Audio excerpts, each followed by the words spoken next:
স্মরণ করায় দেন, সতর্ক করুন যেই দিন আল্লাহ তাআলা সব কিছুর চূড়ান্ত ফয়সালা করে দিবেন। ইয কুদিয়াল আমর, কিয়ামতের ময়দানের ব্যাপারে সতর্ক করুন হাবিব। ওই দিনের ব্যাপারে মানুষকে সতর্ক করুন। কি সতর্ক করতে হবে?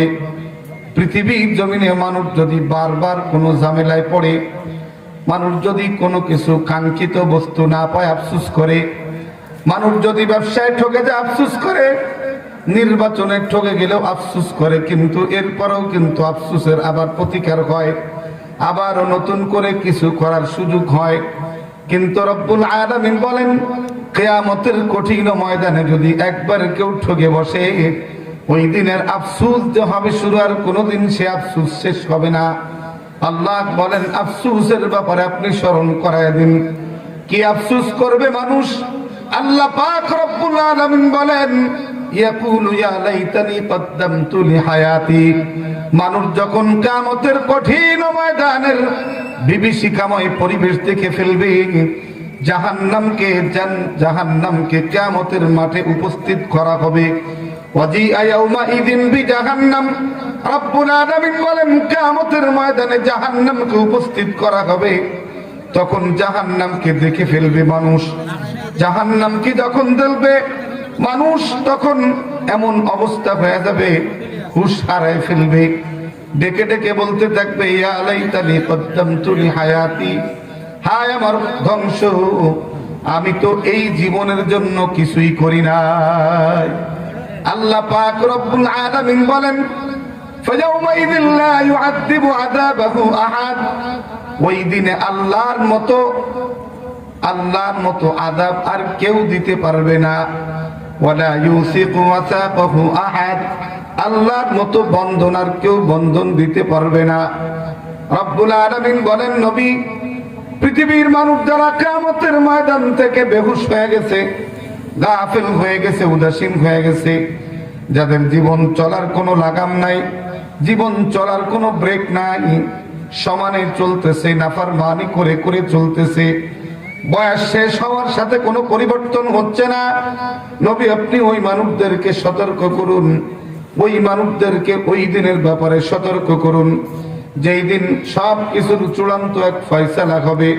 আল্লাহ বলেন, ওয়াহুম ফি গাফলাতিন ওয়াহুম লা ইউমিনুন, যাদের তাকদীর নষ্ট হয়ে গেছে, দুনিয়ার নেশা যারা নেশাগ্রস্ত হয়েছে, তারা তো এক বিভোর ঘুমের মাঝে আছে, তারা কিন্তু পরিবর্তন আসবে না, তারা কিন্তু ঈমান আনবে না। তাদের দুনিয়ার ভোগ বিলাসই তাদেরকে মত্ত বানায় রাখবে। আল্লাহ পাক আমার নবীকে ডেকে বলেন, নবী, ওয়াযকুর ফিল কিতাবি ইব্রাহিম, নবী আপনি ইব্রাহিম নবীর কথা আপনার উম্মতের কাছে আলোচনা করুন। কি আলোচনা করবেন জানেন? ইব্রাহিম নবী তার আব্বাকে ওই আফসোসের দিনের কথা স্মরণ করিয়েছিল, কিন্তু বাবা মূর্তি পূজার লোভে পড়া সে আফসোসের কথাকে স্বীকার তো করে নাই, বরঞ্চ ইব্রাহিমের সাথে চরম দুর্ব্যবহার করেছে। আল্লাহ পাক রব্বুল আলামিন বলেন, নবী আপনি ইব্রাহিম খলিলের কথা আপনার উম্মতকে স্মরণ করান, আপনার উম্মতের কাছে আলোচনা করুন। ইন্নাহু কানা সিদ্দীকান নাবিয়্যা, তিনি ছিলেন একজন সত্য নবী। কি করেছিলেন জানি? আল্লাহ পাক রব্বুল আলামিন বলেন, ইব্রাহিম খলিলুল্লাহ কি করেছিল জানেন? নবী হাবিবুল্লাহ, আপনি ওই সময় দুনিয়াতে ছিলেন না, আমি আল্লাহ আপনার কাছে ওহী পাঠায় বয়ান করতেছি। হযরত খলিলুল্লাহ তার আব্বাকে বলল, ইয়া আবাতি, ইয ক্বালা লিআবিহি ইয়া আবাতি লিমা তা'বুদু মা লা ইয়াসমা'ু ওয়া লা ইউবসিরু ওয়া লা ইউগনি আনকা শাইআ। আল্লাহ বলেন, হাবিব, এই দুই পাশ থেকে ঠান্ডা ঢুকতেছে, সামনের থেকে ঠান্ডা ঢুকতেছে, বয়ান বেশিক্ষণ করা যাবে না, বুড়া হয়ে গেছি তো, বয়সের ভার এসে গেছে, চতুর্দিকের ঠান্ডা জমে আসে, বসা যায় না। এত দূরত্বে বসে বসে বয়ান শোনা অনেক কষ্ট কথা, যেভাবে আপনাদের স্টেজ প্যান্ডেল আরো কাছে আসা দরকার। তো যাই হোক, আল্লাহ বলেন, খলিলুল্লাহ তার আব্বাকে তার বিবেক সজাগ করতে বলল, আব্বা আপনি কেন ওই বস্তুর পূজা করেন, ওই মূর্তির পূজা করেন? মা লা ইয়াসমাউ, যে কিছুই শোনে না, ওয়ালা ইউবসিরু, কিছুই দেখে না, ওয়ালা ইউগনি আনকা শাইআ। আর আপনার ব্যাপারে কোনো উপকার অপকার কোনো কিছুই যে করতে পারে না, কেন আপনি তার অহেতুক পূজা করেন, ইবাদত করেন? ইব্রাহিম খলিলুল্লাহ আব্বাকে বলতেছে, ইয়া আবাতি ইন্নী ক্বাদ জাআনি মিনাল ইলম মা লাম ইয়াতিকা ফাত্তাবি'নি আহদিকা সিরাতান সাওয়িয়া। সাতক্ষীরার মানুষ তাফসীরের ব্যাপারে বড় পটু মানুষ, এজন্য ধারাবাহিকভাবে আমি কথাগুলি আপনাদের শোনাচ্ছি। খলিলুল্লাহ বলে, আব্বু আপনি আমার কথাগুলি ভালো করে খেয়াল করে শ্রবণ করুন। ক্বাদ জাআনি ইন্নী ক্বাদ জাআনি মিনাল ইলম, আমি আপনার কাছে এমন বিষয় নিয়ে আসছি, এমন জ্ঞান নিয়ে আসছি, এমন আলো নিয়ে আপনার কাছে আসছি, মা লাম ইয়াতিকা, যা আপনার কাছে আসে নাই। ফাত্তাবি'নি, আপনি আমার অনুসরণ করুন। আহদিকা সিরাতান সাওয়িয়া, আমি আপনাকে সহজ সরল সঠিক একটা পথ দেখাই দিব। ইব্রাহিম খলিলুল্লাহ আব্বাকে বলতেছে, ইয়া আবাতি লা তা'বুদিশ শাইতান, প্রিয় আব্বা আমার, আপনি শয়তানের ইবাদত করবেন না। লা তা'বুদিশ শাইতান, শয়তানের ইবাদত করবেন না, তার মানে মূর্তির পূজা আপনি করবেন না। ইন্নাশ শাইতানা কানা লির-রহমানি আসিয়া, শয়তান হলো দয়াময় আল্লাহর সবচেয়ে বড় অবাধ্য। ইয়া আবাতি ইন্নী আখাফু আন ইয়ামাসসাকা আযাবুম মিনার রহমান, আব্বু গো আমি তো আপনার ব্যাপারে ভয় করতেছি, আপনি যদি মূর্তি পূজা করতে করতে দুনিয়া থেকে বিদায় হয়ে যান তো আল্লাহ তাআলার আযাব আপনাকে স্পর্শ করবে। আইয়ামাসসাকা আযাবুম মিনার রহমান ফাতাকুনা লিশ-শাইতানি ওয়ালিয়া, আপনি তখন শয়তানের বন্ধু হয়ে যাবেন। রব্বুল আলামিন বলেন, আমার ইব্রাহিম বাবাকে কথাগুলি বলতেছিল, আর তার বাবা ইব্রাহিমের পরে ক্ষিপ্ত হয়ে গেল। ক্ষিপ্ত হইয়া ইব্রাহিম এতক্ষণ আব্বু আব্বু বলে মার্জিত ভাষায় আব্বাকে দাওয়াত দিচ্ছিল, ইসলামের দাওয়াত, আল্লাহর দিকে ডাকতেছিল, কঠিন আফসোসের দিনের ব্যাপারে স্মরণ করাচ্ছিল। কিন্তু ইব্রাহিমের আব্বার তকদির ভালো না, হতভাগা দুর্ভাগা।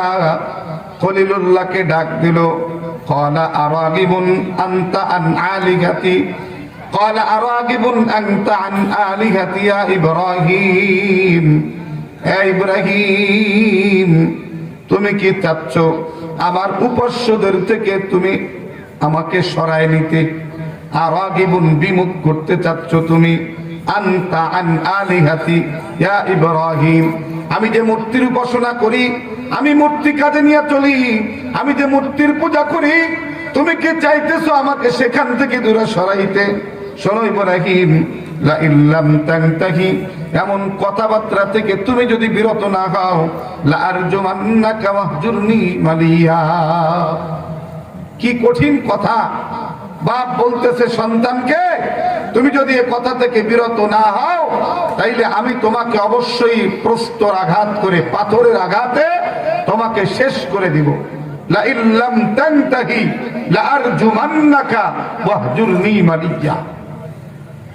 খলিলুল্লাহ আব্বু আব্বু বলে কথাগুলো সুন্দর ভাষা বলতেছিলেন।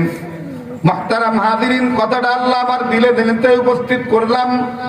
এখান থেকে আমি অন্য সাইডে দুটো একটা কথা বলতে চাই। মুসলমান ভাইরা আমার, আপনারা একটু জবান খুলে বলবেন, বাংলাদেশের কোন প্রাইমারিতে বলেন তো নামাজের নিয়াত শিক্ষা দেওয়া হয়? জোরে বলেন। কোন প্রাইমারিতে কালেমা তৈয়বা শেখানো হয়? কোন প্রাইমারিতে সূরা নাস শেখানো হয়? বাংলাদেশের কোন প্রাইমারি, কোন হাই স্কুল, কোন কলেজ, কোন ইউনিভার্সিটিতে একটা কালেমা তৈয়বা, কালেমা শাহাদাত, ইমানে মুজমাল, ইমানে মুফাসসাল শিক্ষা দেওয়া হয় না। নামাজের মাসআলা মাসাইল, কোরআনের বিশুদ্ধ তিলাওয়াত কোনো কিছুই শেখানো হয় না। এমনকি ঘুমের দোয়াটা পর্যন্ত সেই কলেজ ইউনিভার্সিটিতে শেখানো হয় না। ঠিক না? জোরে বলেন। মুসলমান ভাইয়ারে আমার, অথচ মুসলমানের দৈনন্দিন জীবনের কর্ম এগুলি। একজন মানুষ যদি ঈমান নিয়ে মৃত্যুবরণ করতে না পারে, তার দুনিয়ার জীবনের সম্পদ আর প্রতিপত্তি আর মালের হালাত আর সম্পদ যা কিছু আছে তার কোনো দাম নাই। আল্লাহ পাক রব্বুল আলামিন কোরআন শরীফে এমন ঘটনা বারবার উল্লেখ করে বলেছেন, রব্বুল আলামিন মক্কার এক কাফের উমাইয়া বিন খালাফ, সম্ভবত একজন কাফের, আর সাইয়্যিদুনা আবু বকর সিদ্দিক রাদিয়াল্লাহু তাআলা আনহু, এই দুইজনের ব্যাপারে অথবা উতবা ইবনে আবি মুঈত সম্পর্কে কোরআনুল কারীমের আয়াত নাযিল করে বলেন, পৃথিবীর মানুষের মধ্যে একরকম মানুষ না, কেউ বা কোরআন শরীফ দিয়ে তার দুনিয়া কামাই করতেছে, আর কেউ বা কোরআন দিয়ে তার পরকালকে সুগম করতেছে। মুহতারাম হাজিরিন, আমি কথাটা বলতেছি এজন্য, আমরা যারা মুসলমান আমরা দৃঢ়ভাবে বিশ্বাস করি আমরা জান্নাতে যাব, ঠিক না? জোরে বলেন, কথা বলেন ঠিক কিনা? কিন্তু জান্নাতে যাওয়ার সুরত হলো দুইটা। একটা হলো জীবনে যত নাফরমানি করেছি, বেনামাজি হয়েছি, বেপরদা হয়েছি, সুদ খেয়েছি, সিনেমা দেখেছি, গান বাজনা শুনেছি, গান বাজনা করেছি, অবৈধ প্রেমের আলাপ করেছি সহ অনেক গুনাহ করেছি। এই গুনাহ যদি তওবা না করে মারা যায়, আল্লাহ যদি ক্ষমা না করেন, তাইলে প্রত্যেকটা গুনাহের জন্য জাহান্নামের আগুনে আমাকে জ্বলতে হবে। এটা আল্লাহ তাআলার ওয়াদা।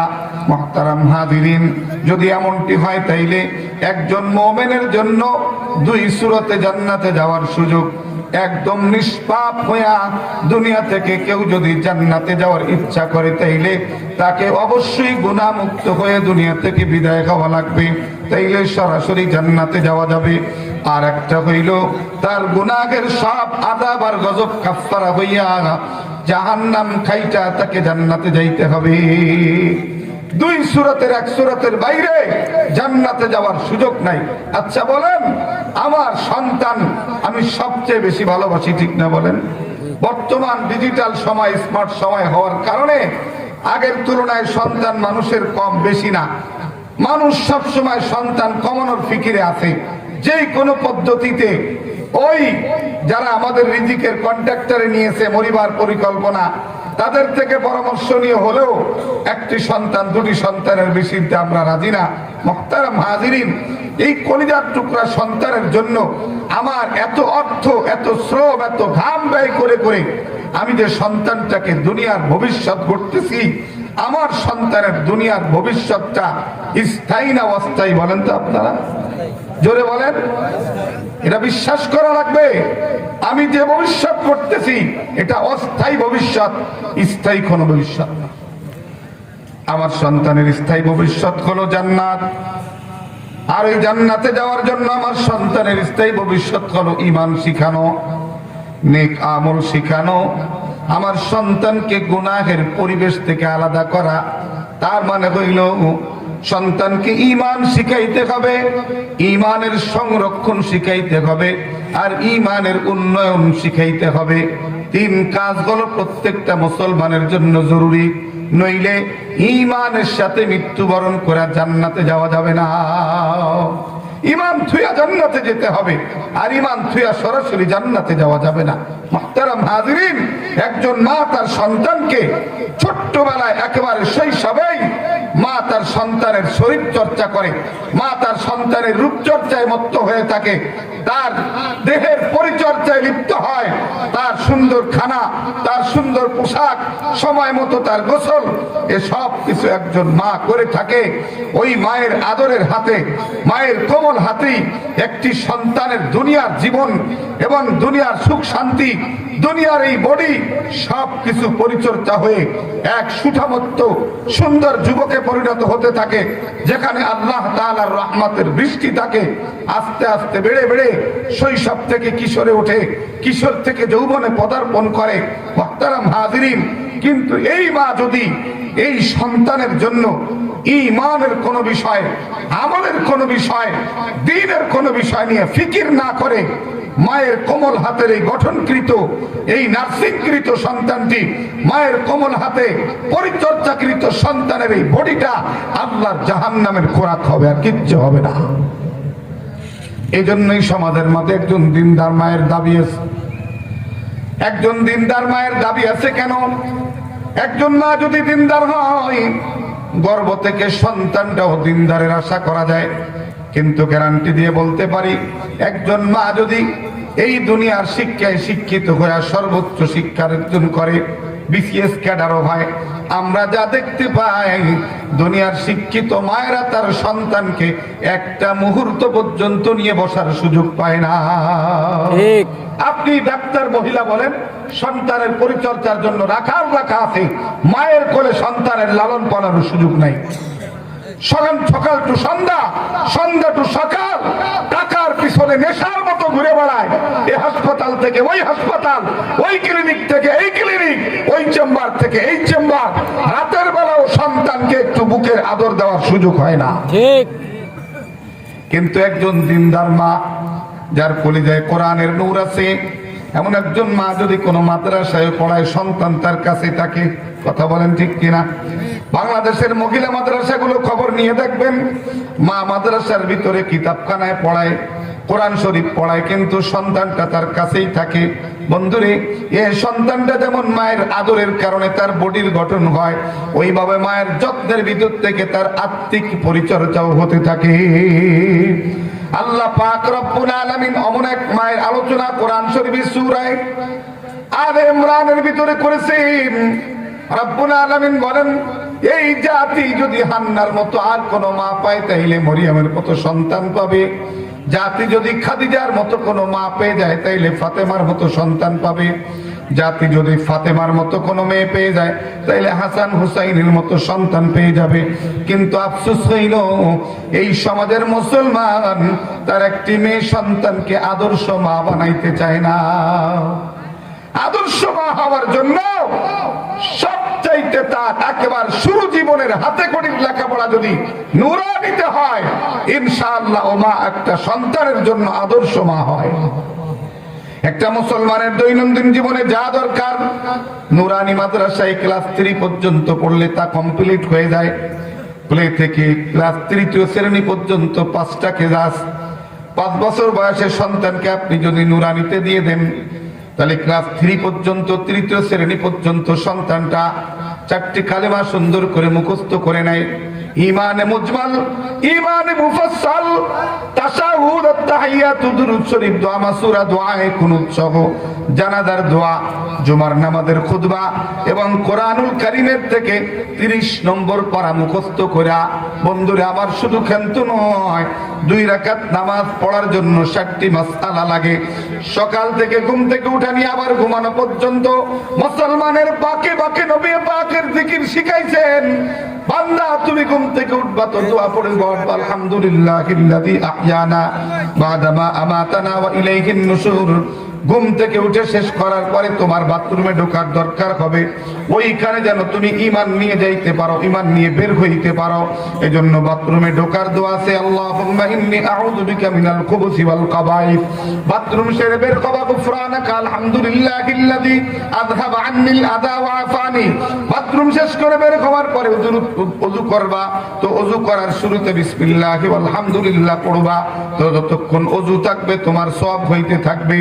এরপরে মসজিদে ঢুকবা তো আল্লাহুম্মা ইফতাহলি আবওয়াবা রাহমাতিক। বের হবা তো আল্লাহুম্মা ইন্নী আসআলুকা মিন ফাদলিক। পানির এক গ্লাস পানি হাতে নিবা, বিসমিল্লাহ বলে এক ঢোক পানি পান করবা। খানা খেয়ে নিবা তো আলহামদুলিল্লাহ বলে ফেলবা। খানা সামনে আসবে তো দোয়া পড়া শুরু করবা। খানা শেষ হবে তো দোয়া পড়বা। কেউকে দেখা হইলে সালাম দিবা। মেহমান আসলে তাকে সম্মান করবা। মেহমান বিদায় দিতে দোয়া পড়বা। সূর্য উঠলে দোয়া পড়বা, সূর্য ডুবলে দোয়া পড়বা। সমাজের এখনো পর্যন্ত অনেক মানুষ সূর্য ওঠার দোয়া আছে তাও জানে না। কথা বলেন ঠিক কিনা? আজকের মুসলমান আপনারা সূর্য ডুবার দোয়া পড়েন নাই, আমার সাথে পড়ে নেন, সওয়াব হয়ে যাবে। কি দোয়া পড়বেন?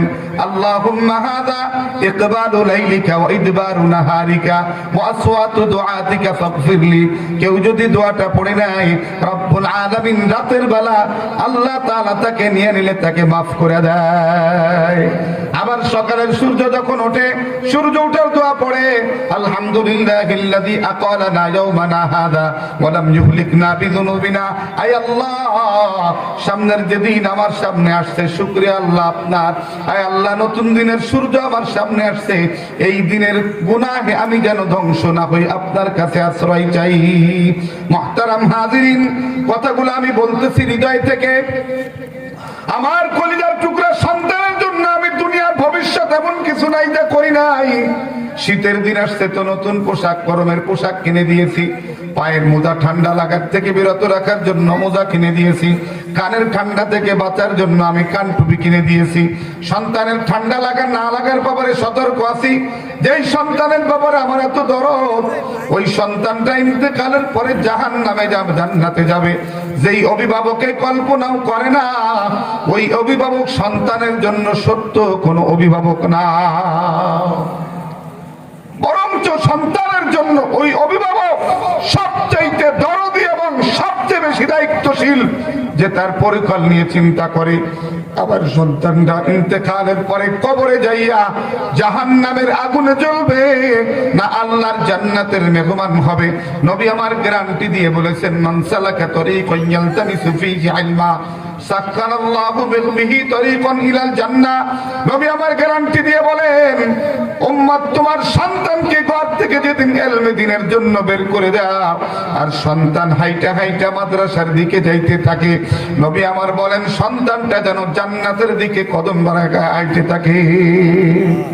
ও মাদ্রাসায় যায় না, ও জান্নাতের দিকে আগাইতে থাকে, কারণ ও ইলমে দ্বীনের রাস্তায় হাঁটতেছে।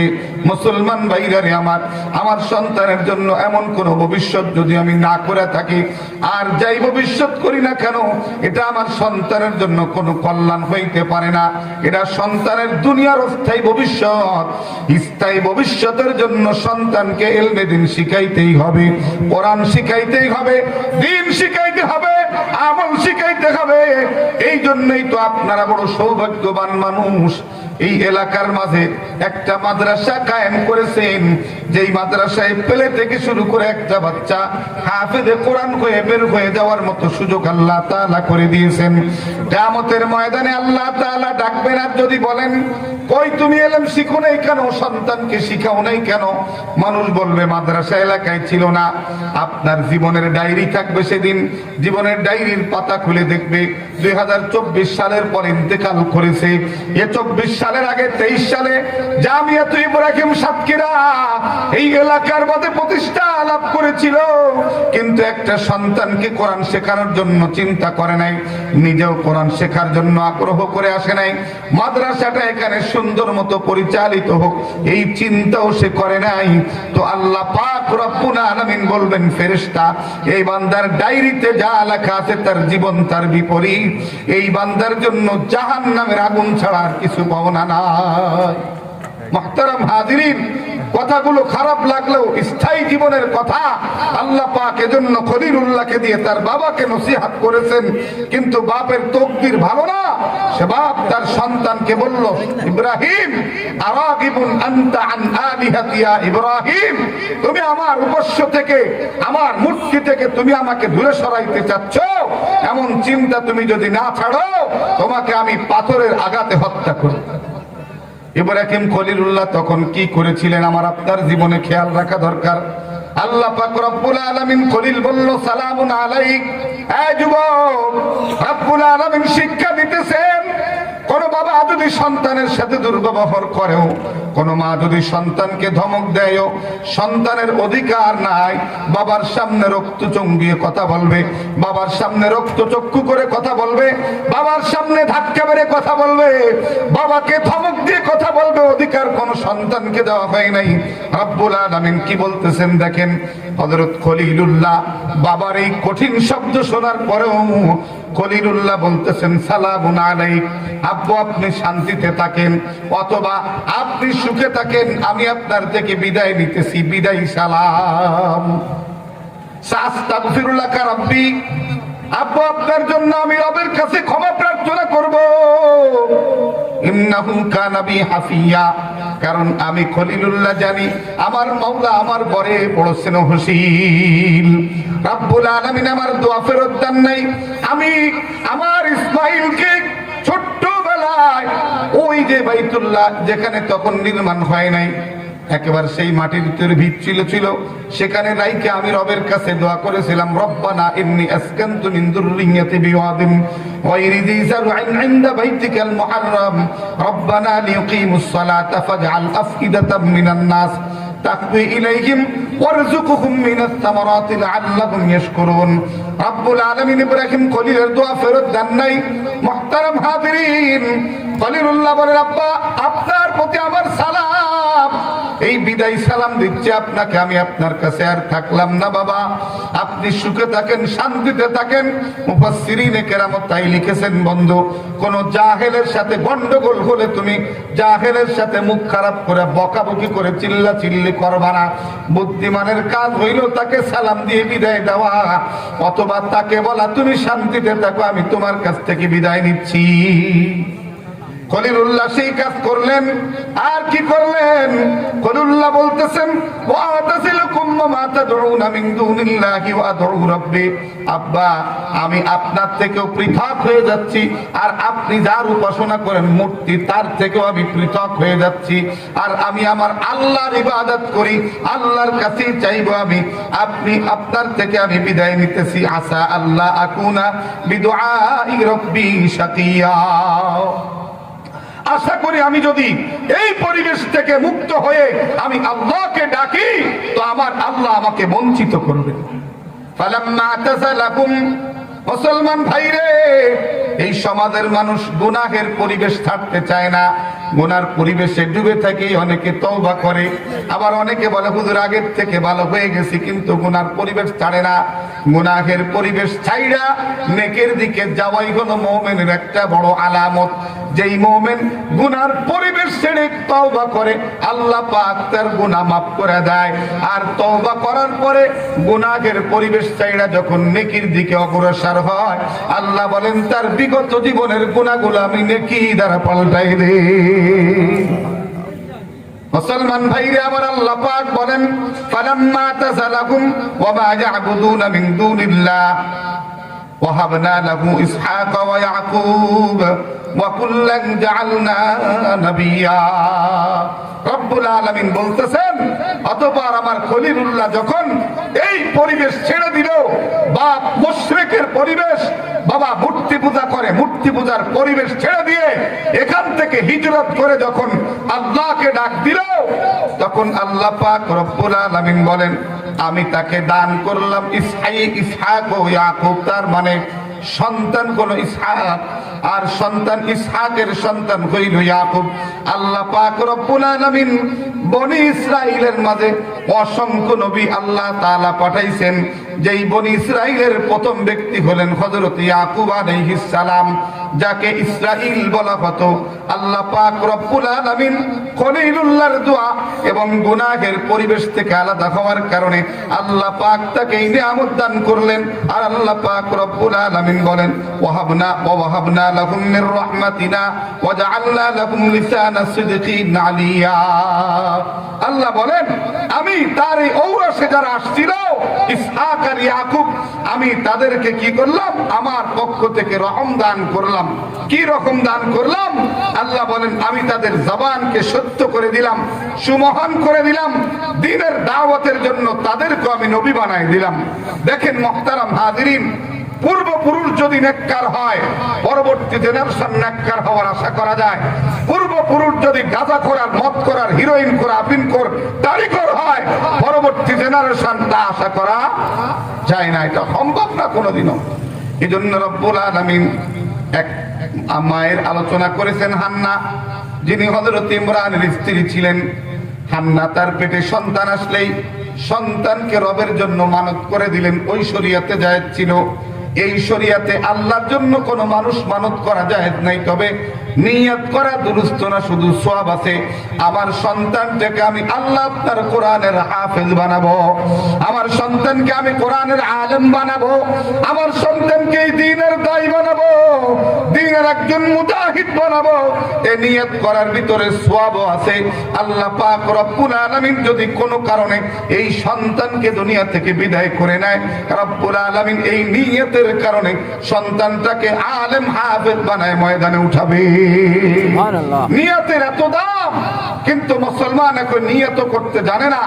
মেধা ভালো হলে সন্তানটাকে ঘোরায়া দুনিয়ার লাইনে দিয়ে দেয়, ডাক্তার বানাবে, ইঞ্জিনিয়ার বানাবে, আরো কিছু কিছু বানাবে, নিষেধ করি না, কিন্তু সন্তানটাকে মুসলমানের সন্তান বানাতে আপনার জীবনের প্রথম দায়িত্ব হলো সন্তানকে দ্বীন শিক্ষা দেওয়া, দিন শিক্ষা দেওয়া, দিন শিক্ষা দেওয়া। রাসূল পাকের কাছে জিবরাইল সাহাবায়ে কেরামের সামনে এসে দিন শিখাইছেন। দিন হলো তিন বিষয়ের কমপ্লিট জিনিসের নাম। দুনিয়ার জীবনে যেমন একজন ড্রাইভার তার গাড়ি নিয়ে গন্তব্যে পৌঁছাইতে হলে তার তিনটা জিনিস কমপ্লিট লাগে। এক, তার ড্রাইভিং লাইসেন্স লাগে। দুই নাম্বার, তার গাড়ির কাগজপত্র ঠিক লাগে এবং গাড়িটাও সুন্দর সচল হতে হয়। ঠিকই একজন মানুষ যদি আল্লাহর আদালত থেকে নিষ্পত্তি পেয়ে জান্নাতে যেতে চায়, তাকে এই তিনটা পেপারস দুনিয়া থেকে কমপ্লিট করা লাগবে। এক নম্বরে শিরক মুক্ত ঈমান, 7 বিষয়ের উপর ঈমান। আমানতু বিল্লাহ ওয়া মালাইকাতিহি ওয়া কুতুবিহি ওয়া রুসুলিহি ওয়াল ইয়াউমিল আখির ওয়াল কদরি খাইরিহি ওয়া শাররিহি মিনাল্লাহি তাআলা। মুহতারাম হাজিরিন, এই 6 কথার মধ্যে 7 বিষয়ের পরে গভীর থেকে ঈমান না নিলে সে মুসলমান হতে পারে না, ঈমানদার হতে পারে না। 7 বিষয়ের একটাকেও যদি সন্দেহ করে শুধু তার ঈমান শেষ। আমাদের সমাজের বেশিরভাগ মানুষ তাকদীরের মাসআলায় বেঈমানি করে বেশি। সুখে থাকলে তখন আর সমস্যা নাই, গাঁজা কিনতেছে, মদ কিনতেছে টাকা দিয়ে, আল্লাহ সুখে রাখছে, সিগারেট কার্টন ধরে ধরে কিনতে ঘরে নিচ্ছে। কিন্তু যখনই একটু দুর্বল হয়ে পড়ে, কোথাও মার খায়, তখনই বলে কপালের মারিয়ে গেছে। আমি আর বাংলাটা বললাম না। এভাবে করেই সে নিজেকে আল্লাহকে তকদিরকে গালি দিতে থাকে। মারাত্মক গুনাহ এটা। বরঞ্চ উচিত ছিল সুখময় জীবন 1 বছর 2 বছর যাপন করেছি, 6 মাস সুস্থ ছিলাম, 2 দিন 3 দিন 1 সপ্তাহ জ্বর, এটা কোনো বিষয় না। বরং আল্লাহ আমাকে দিয়েছেন, আমার কল্যাণেই দিয়েছেন। আল্লাহ আমাকে পরীক্ষা করতেছেন, আমাকে নিয়ামত দিবেন, অথবা আমার জন্য কোনো গুনাহ মাফ করে দিবেন। এটা হয় মুমিনের আলামত। কিন্তু হয় কি, মানুষ এই ব্যাপারে দারুণ ভাবে কথা বলে তাকদীরের ব্যাপারে। সুখ থাকতে কোনোদিন সব কথা বলে না, আল্লাহর শুকর আদায় করে না। সুখের কারণে অনেক বড় বড় গুনাহে লিপ্ত হয়। জুয়া খেলা, তাস খেলা, দাবা খেলা, এরপরে ক্রিকেট খেলার মাঝে জুয়া খেলা, বল খেলার মাঝে জুয়া খেলা, হাজারো জুয়ার ভিতরে চলে। অর্থের গরমের কারণে অর্থ শেষ, নিজের তাকদীরকে গালি দিয়ে বলে আমি এবার মাঠে মারা গেছি, আমার সব শেষ হয়ে গেছে। এটা তাকদীরের উপরে আঘাত করা না। এজন্য 7 বিষয়ের উপরে গভীর বিশ্বাস নিয়ে 2 নাম্বার হলো ইসলামের উপরে গভীর আমল। ইসলামের উপরে গভীর আমল, ইসলামের গভীর আমল হলো জবান থেকে স্বীকার করা আশহাদু আল্লা ইলাহা ইল্লাল্লাহু ওয়া আশহাদু আন্না মুহাম্মাদান আবদুহু ওয়া রাসূলুহু। এই কথাটা শুধুমাত্র নুরানি মাদ্রাসার বাচ্চাদেরকে 1টি বছর যাবত পড়ানো হয়, অন্য কোন শিক্ষা প্রতিষ্ঠানে পড়ানো হয় না। আশহাদু আল্লা ইলাহা ইল্লাল্লাহ, ইসলামের 1 নম্বর কথা এটা জোরে জোরে স্বীকার করা। 2 নম্বর কথা হলো ইকামতুস সালাহ, নামাজকে যথাযথভাবে মূল্যায়ন করে কায়েম করা, যথা সময়ে সুন্দরভাবে ইহতিমামের সাথে গুরুত্বের সাথে আদায় করা 5 ওয়াক্ত নামাজ। 3 নাম্বার, আল্লাহ তাআলা রমজান মাস দিলে রোজা রাখা। আল্লাহ অর্থ যদি অতিরিক্ত দিয়ে দেন, যে অর্থের উপরে 1 বছর অতিবাহিত হয়ে গেছে, আর সেটা যদি পুরা সম্পদের হয়, আল্লাহ পাক রব্বুল আলামিনের জন্য যাকাত দিয়ে দেওয়া। অর্থ বেশি হলে হজ্জে বাইতুল্লাহ করা, এটা ইসলাম। আল্লাহর নবীর কাছে জিবরাইল আমিন জিজ্ঞেস করলেন এর সাথে আর কি আছে, হলো ইখলাস। দ্বীনের প্রত্যেকটি কাজ যদি খুলুসিয়াত না থাকে, মানুষকে দেখানোর জন্য, দুনিয়াকে দেখানোর জন্য, মোবাইলে সেলফি করে রাখার জন্য যদি হয়, আল্লাহর কসম কোন আমলের কোন নেকি আল্লাহর কাছে পাওয়া যাবে না, কোন নেকি পাওয়া যাবে না। এজন্য কোরআন শরীফে আল্লাহ পাক স্পষ্ট করে বলেছেন, নবী আপনি উম্মতদেরকে জানায় দেন ওমা উমিরু ইল্লা লিয়াবুদুল্লাহ মুখলিসিনা লাহুদ্দিন। হে রাসূল করিম সাল্লাল্লাহু আলাইহি ওয়াসাল্লাম আপনি বলেন আমি আল্লাহর পক্ষ থেকে আদিষ্ট হয়েছি, আমি যেন একনিষ্ঠভাবে আল্লাহর গোলামি করি। যা করি মোবাইলে যেন বন্দি করি না, সেলফি করি না, ছবি তুলি না, দুনিয়াকে দেখানোর জন্য যেন আমি পাগল হই না, আমার আল্লাহকে দেখানোর জন্য দিলটাকে যেন আল্লাহমুখী করে রাখি। মুহতারাম হাজিরিন, এটাকে বলা হয় ইখলাস। আর ইখলাসের ব্যাখ্যাটা এভাবে করেছেন আল্লাহর নবী, আনতা আবুদাল্লাহা কাআন্নাকা তারা, জিন্দেগিতে যত বন্দেগী করো এই কথাটা স্মরণ রেখে করিও, তোমার বন্দেগী হবে 1 নাম্বার বন্দেগী, আনতা আবুদাল্লাহা কাআন্নাকা তারা ফাইন লাম তাকুন তারাহু ফাইন্নাহু ইয়ারাক। ইবাদতের 2 অবস্থার এক অবস্থা যদি না থাকে আল্লাহর কাছে এটা ইবাদত না, এটা সময় নষ্ট করা, শুধু দায় মুক্ত হওয়া। 1 নাম্বার হলো আমি আমার আল্লাহর ইবাদত করতেছি, আল্লাহকে কেমন যেন দেখে দেখে করতেছি।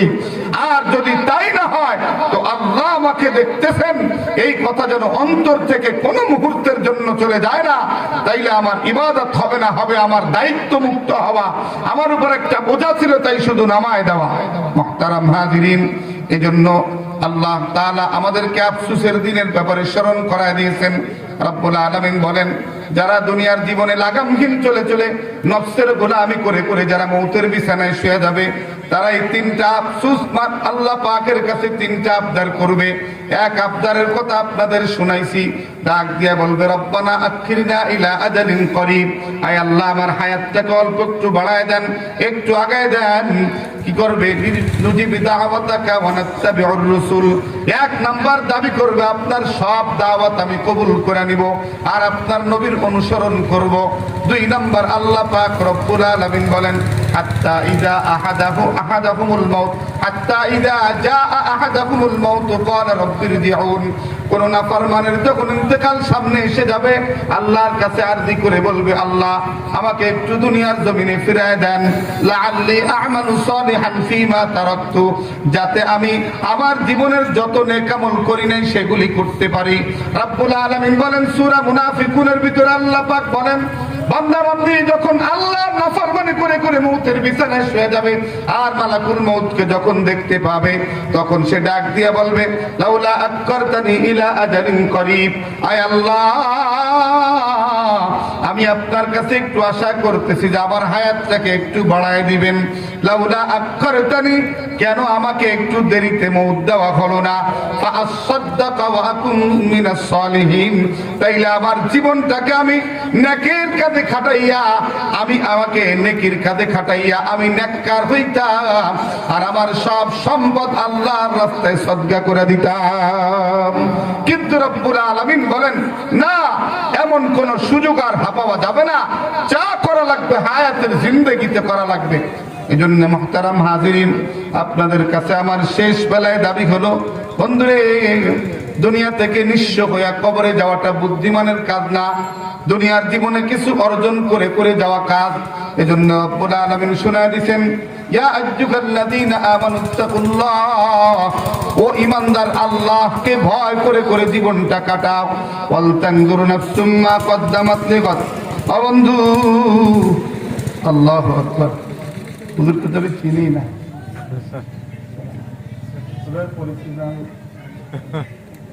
মুহতারাম হাজিরিন, সম্মানিত প্রধান অতিথি আমার পাশে বসে গেছেন, আল্লাহ বড় আলেম মানুষ, আমাদের উস্তাদ মানুষ, আমি চিনি না বিদায় কষ্ট দিয়েছে। আমি একবার সংক্ষেপে শেষ করে দিচ্ছি, একবার স্মরণ করার জন্য বলতেছি, তুমি জিন্দেগিতে যাই কিছু করতেছো তোমার কিন্তু পরকালের জন্য করতেছো বলে আশা করি। কাজেই তোমার ভাবা উচিত, আমার নামাজ, আমার দান, আমার জিকির, আমার তিলাওয়াত, আমার সাদকা, আমার ভালো কাজ যা কিছু করতেছি, তোমার ভাবা উচিত আল্লাহ পাক রব্বুল আলামিন এটা গ্রহণ করবেন কিনা। 2 তাফসীর লেখা হয়েছে, একটা হলো তোমার জন্য ভাবা উচিত কি করতেছো তুমি অনাদি অনন্তকালের জন্য, যেখানে তোমাকে বেহিসাব থাকতে হবে, সেই জীবনের জন্য কি করতেছো ভাবা উচিত। আরেক তাফসীরে লিখেছে, তুমি যেটা করতেছো এটা কি আল্লাহর পছন্দ মতো করতেছো তো, এটা কি পরকালের মাঠে আল্লাহ তোমার কাছ থেকে নিবেন তো, না ছেঁড়া নোটের মতো তোমার আমলগুলি ছেঁড়া হয়ে থাকতেছে। দুনিয়ার জীবনে যেমন মানুষ বেচা কেনার মধ্য দিয়ে অনেকেই ছেঁড়া নোট চালায় দেয়, দেয় না, দেয় না, বিশেষ করে রাস্তার পাশের দান বাক্সগুলো খুললে অনেক আঠা দিয়ে জোড়ানো টাকা, অনেক ছেঁড়া টাকা, অনেক কানা টাকা, মাঝখান দিয়ে ছেঁড়া টাকা, নরমাল টাকাগুলো গোপনে আল্লাহরে দিয়ে, আল্লাহ কেউ নিল না, তোমারে দিয়ে গেলাম। কথা বলেন ঠিক কিনা? জুমার দিন মসজিদে অনেক টাকা পাওয়া যায়, গোপনে দান করে, মসলা দিয়ে গোপনে দান করলে সব বেশি, তার মানে ওদের ডুপ্লিকেট করে ছেঁড়া টাকা দান করতেছে, কাউকে দেখতে দিবে না। দুনিয়ার বাজারে কেউ নেয় নাই যেই টাকাটা, সেই টাকাটা বাক্সে ফেলে দিয়ে কইছে আল্লাহ অনেক কিছু দিলাম। আল্লাহকে আমি ছবি তুলে রাখলাম, কিয়ামতের ময়দানে এই ছিঁড়া টাকাটাই বের করে কব, তোর আমল যেহেতু ছিঁড়া, আমার পক্ষ থেকে কোনো নেকি আর তুই পাইলি না। এই জন্য আল্লাহ পাক রব্বুল আলামিন বুঝাইতে চান, তোমার যেই আমলটা করো আল্লাহর জন্য করিও। কার জন্য? দেখবো অনেক সুন্দর হবে। সেলফি করে কোনো আমল করো না, এটা চিরদিন থাকবে না। আল্লাহ তাআলার সেলফি পৃথিবীতে যতদিন না, আল্লাহ পাক বলেন লা ইয়াদুল্লু রাব্বি ওয়ালা ইয়ানসা, আল্লাহ হারায় ফেলেন না, ভুলেও যান না, বরঞ্চ আল্লাহ পাক তারিখ দিয়ে গুনে গুনে লিখে রাখেন। আমার বান্দা অমুক দিন মসজিদে বসে একবার সুবহানাল্লাহ বলেছিল ইখলাসের সাথে, আমার বান্দা অমুক দিন একটা পিপিলিকাকে আঘাত না করে ছেড়ে দিয়েছিল। এই ছোট্ট থেকে ছোট্ট আমলও আল্লাহ তাআলা সেলফি করে রাখেন। কাজেই দুনিয়ার মানুষকে দেখাতে কোনো কিছু করার কোনো প্রয়োজন নাই, রব্বুল আলামিনকে দেখায় করি তো আল্লাহ পাক ছোট্ট থেকে ছোট্ট আমল দিয়ে আমাকে আখিরাতের মাঠে নাজাত দিয়ে দিবেন। মুহতারাম হাজিরিন, এজন্য বুঝাইতে চাইছি, আমার কলিজার টুকরা সন্তানটা যেহেতু আমার বুকের, আমার আদরের ধন, এটা যেন আমার হাত থেকে ফেরেশতারা জাহান্নামে ফেলে না দেয়, সেজন্য সন্তানকে ছোট্টবেলা থেকেই দ্বীন শিক্ষা দেন, কোরআন শিক্ষা দেন, ইলম শিক্ষা দেন। ইনশাআল্লাহ আপনার সন্তানের কারণে আল্লাহ আপনাকেও নাজাত দিয়ে দিতে পারেন। আল্লাহ তাআলা আমাদেরকে বোঝার তৌফিক দান করেন। যেমন জীবন তেমন মরণ, আমি হাদিস তাই পড়েছি। আপনার জীবনটা যেমন চালাতে থাকবেন, বিশ্বাস করেন মরণ তেমনই হবে। যা পৃথিবীর জমিনে দেখা গেছে, ৩৬,০০০ কোটি টাকা দুর্নীতি করে ধান্দাবাজি করার কারণে বাংলাদেশ থেকে পালাইতে পারে নাই। আর শেষ সময় হইছে দাড়ি চাইচা বাঁচার জন্য চেষ্টা। আল্লাহ কয় বাঁচা যাবে না, এটা দুনিয়ার লাঞ্ছনা, আখিরাতের গঞ্জনা বাকি আছে, সাবধান থাকো। এজন্য আমরা শিক্ষা নিব, হাজারো কোটি টাকার মালিক হয়েও, দুর্নীতিবাদ হয়েও পৃথিবীর মানচিত্র থেকে যদি হারায় না যাওয়া যায়, আল্লাহর আদালত থেকে হারানো যাবে না।